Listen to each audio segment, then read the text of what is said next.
એસએમસીના PI Khant અને તેની ટીમનું સાણંદ વિસ્તારમાં ચાલુ કટિંગ વેળાએ દારૂનું મોટું ઓપરેશન પાર પાડ્યું. ₹1.14 કરોડના દારૂ મુદ્દામાલ સાથે આરોપીને પકડી પાડ્યો.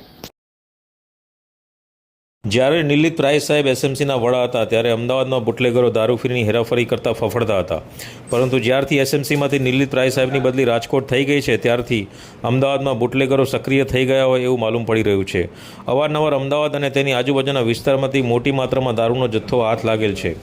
એસએમસીએ ચાલુ કટિંગ વેળાએ સાણંદ જીઆઈડીસી વિસ્તારમાં હદમાં છારોડી વિલેજ પાસે ખુલ્લામાં દારૂનું કટિંગ થઈ રહ્યું હતું એની બાતમીને આધારે રેડ પાડતા ત્યાંથી 11,132 બોટલ વિદેશી દારૂ તેમજ 3 વાહનો મળીને કુલ 1 કરોડ અને 15 લાખનો મુદ્દામાલ કબજે કર્યો છે. એક આરોપીની ધરપકડ કરી અન્ય 9 આરોપીને પકડવાના ચક્રો ગતિમાન કર્યા છે. જસ્ટિન પરેરા, આમ તક ન્યૂઝ બ્યુરો, ગાંધીનગર.